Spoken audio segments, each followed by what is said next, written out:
आए हैं। ड्रोन हमले में जापोरिजिया में कोहराम मचा हुआ है और जापोरिजिया में कई लोगों के मारे जाने की खबर है। तो बड़ी अपडेट आपको दे रहे हैं, यूक्रेन पर रूस का बड़ा ड्रोन हमला। तस्वीरें आई हैं, जापोरिजिया में रूस ने ड्रोन से बम बरसा दिए हैं। ड्रोन हमले में जापोरिजिया में कोहराम मचा हुआ है।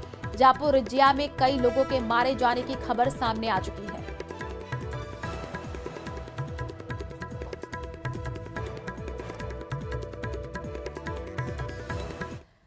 और ट्रंप की वजह से रूस ने यूक्रेन में भयानक हमले शुरू कर दिए हैं। वजह है जिनेवा में हुई बैठक, जहां यूरोप के देशों ने ट्रंप के बनाए मसौदे में कई बड़े बदलाव कर दिए हैं और इस बात ने पुतिन को और भड़का दिया है। रूस ने पहली नजर में इसे खारिज करके कहा है कि अब यूक्रेन को बख्शा नहीं जाएगा। इस बीच जेलेंस्की को ट्रंप के कोप भवन में जाने का अपडेट मिला है।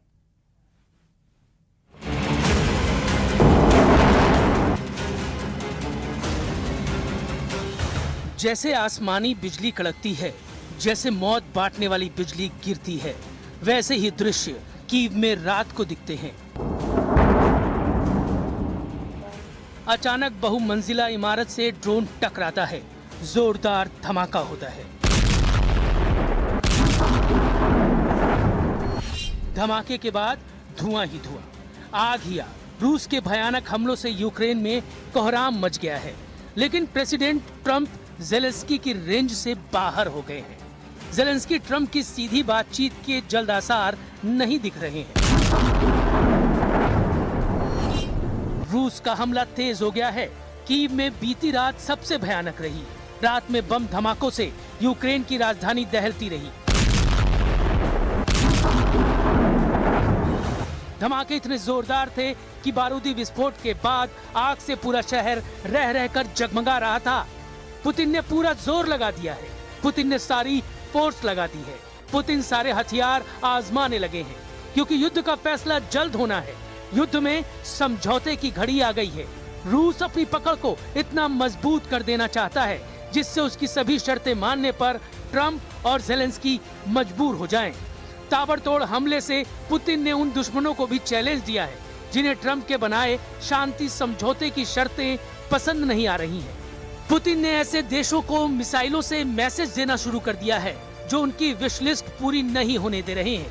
कीव पोस्ट की रिपोर्ट के मुताबिक पेचेस्की में 22 मंजिला अपार्टमेंट को रूस ने ड्रोन बम से उड़ा दिया है। उधर ट्रंप ने जेलेंस्की से फिलहाल किसी भी मीटिंग से साफ मना कर दिया है। प्रेसिडेंट ट्रंप के एक हफ्ते तक बहुत ज्यादा बिजी होने की जानकारी व्हाइट हाउस से दी गई है। So there are no plans at this moment in time. As you know, things can change very quickly around here. Trump चाहते थे उनकी समझौता शर्तें जेलेंस्की फौरन मानकर पुतिन के आगे सरेंडर कर दे, मगर ऐसा कुछ नहीं हुआ। जेलेंस्की ने भारी मन से ट्रंप के समझौते पर अपने दिल की बात कही।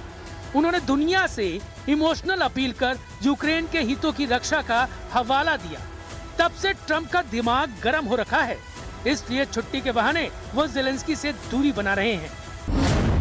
25 नवंबर की शाम को डोनाल्ड ट्रंप वॉशिंगटन डीसी से फ्लोरिडा चले गए हैं।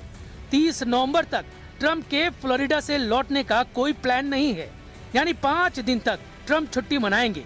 इस बीच यूक्रेन का क्या होगा बताना मुश्किल नहीं। व्हाइट हाउस प्रेस सचिव ने ये जानकारी भी दी। रूस को यूरोपीय देशों का रुख पता है, इसलिए पुतिन ने यूरोपीय देशों को साइड कर रखा है। ट्रंप की टीम से पुतिन के प्रतिनिधि सीधी बात कर रहे हैं। हालांकि ट्रंप के बनाए रोड मैप पर शांति समझौता फ्रांस को नागवार गुजर रहा है। प्रेसिडेंट इमैनुअल मैक्रो ने दो टूक लहजे में कहा कि वो यूक्रेन को सरेंडर नहीं करने देंगे। यूरोप के देश ट्रंप के पीस प्लान पर हुए खुलासे के बाद से भड़के हुए हैं।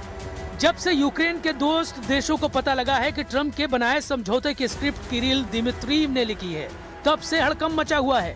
किरिल दिमित्रीव को पुतिन का सबसे भरोसेमंद बिजनेसमैन लीडर कहा जाता है, जिन पर अमेरिका ने बैन लगा रखा था। लेकिन अब खुलासा हुआ है कि इन्हीं किरिल दिमित्रीव ने मियामी के एक आलीशान होटल में बैठकर ट्रंप का पीस प्लान बनाया। रिपोर्ट्स में दावा किया जा रहा है कि अमेरिका में ब्लैक लिस्टेड किरिल दिमित्रीव की लिखी शर्तों पर ट्रंप ने समझौता मसौदा बना रखा है। रिपोर्ट्स के मुताबिक मियामी मीटिंग के बाद पुतिन ने अपने वफादार किरिल को जो मिशन सौंपा उसे उन्होंने बखूबी निभाया, मगर अब ये बात उजागर होने से पर्दे के पीछे अमेरिका और रूस की सीक्रेट डील का शक जताया जा रहा है। उधर लेटेस्ट अपडेट ये है कि ज़ेलेंस्की की अपील पर शांति समझौते में कई अपडेट किए गए हैं। रिपोर्ट्स के मुताबिक 28 पॉइंट्स को कम करके सिर्फ 19 शर्तें ही अब समझौते में रखी जा रही हैं। अमेरिका और यूक्रेन ने स्विट्जरलैंड में बैठक के बाद ये बदलाव किए हैं। ऐसे कई बदलावों के बाद ज़ेलेंस्की खुश नजर आ रहे हैं, लेकिन क्रेमलिन को नए मसौदे का इंतजार है, जिसके बाद ही बात फाइनल होगी। रूस के विदेश मंत्री सर्गेई लावरोव ने एक बार फिर से दोहराया है कि यूरोपीय देशों की जगह पश्चिमी देशों का लीडर अमेरिका को माना जा रहा है। मतलब शांति समझौता पुतिन की मर्जी और ट्रंप की रजामंदी से ही होना है। मगर 5 दिन के सस्पेंस का क्या? ट्रंप ने अगर 5 दिन तक कुछ नहीं किया तो यूक्रेन को भारी नुकसान उठाना पड़ सकता है। रूस ने तेजी से यूक्रेन में आगे बढ़ना शुरू कर दिया है। रूस के डिफेंस मिनिस्ट्री ने ये वीडियो रिलीज किया है। यूक्रेन के प्रोकोवस्क में भयानक हमले के बाद रूस के सैनिक शहर में घुस गए हैं। प्रोकोवस्क के 2 जिलों पर रूस ने कब्जा कर लिया है। पुतिन आर्मी जिस तूफानी तेजी से यूक्रेन को रौंद रही है, उससे जल्द ही ये राजधानी कीव तक धावा बोल सकते हैं। पुतिन को मिली 5 दिन की मोहलत बहुत बड़ा उलटफेर साबित हो सकती है। प्रेसिडेंट ट्रंप ने अगर ज़ेलेंस्की को ज्यादा देर वेट करवाया तो मुमकिन है वो यूरोपीय देशों के पास भागे, जो फिलहाल यूक्रेन को हर तरह से मदद का भरोसा दिला रहे हैं। लेकिन यूरोप की युद्ध में एंट्री हुई तो पुतिन को एटमी धमाके का बहाना मिल सकता है।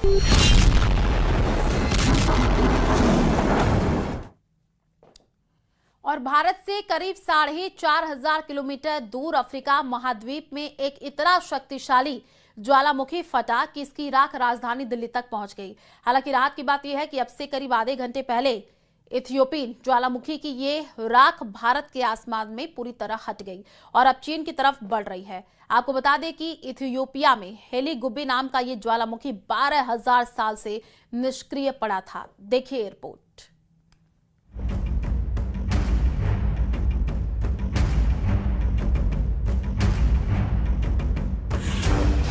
जब आसमान में दिखा राख का गुबार, राख वाले बादल कर देंगे हैरान। राख के बादल ने तय की 4300 किलोमीटर की दूरी। हेली गुब्बी का भारत पर असर।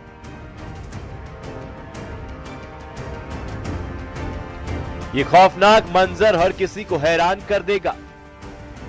सैटेलाइट तस्वीरों से देखिए कैसे लावा धधक रहा था और कैसे फूटा धरती के अंदर धधकता ज्वालामुखी।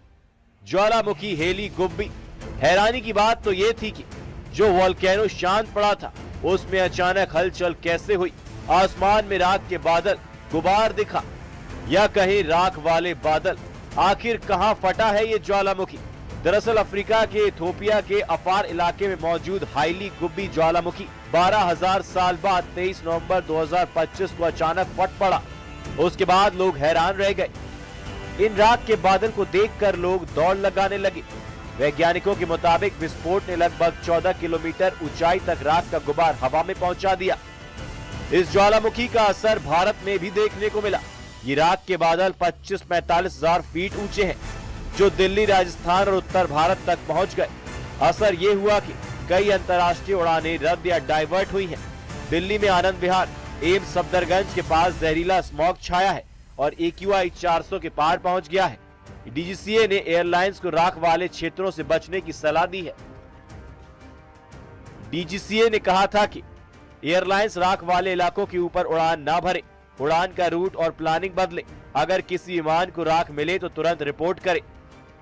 दरअसल विस्फोट के साथ बड़ी तादाद में सल्फर डाइऑक्साइड यानी कि SO2 भी निकली है, जो जानकारों की माने तो जिसने पर्यावरण और सेहत पर असर को लेकर टेंशन बढ़ा दी है।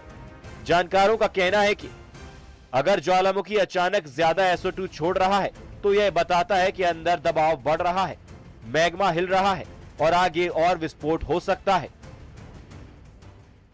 कोई पैनिक होने का जरूरत नहीं है और हम पब्लिक के लिए कोई ऐसे एडवाइजरी जारी नहीं किए हैं, क्योंकि वेदर या एयर क्वालिटी पर इसका इम्पैक्ट नहीं है।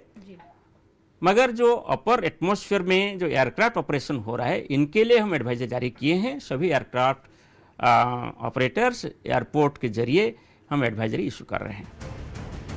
वैज्ञानिकों के मुताबिक होलोसीन काल में इसकी कोई गतिविधि दर्ज नहीं हुई थी, इसलिए यह विस्फोट हैरान करने वाला है।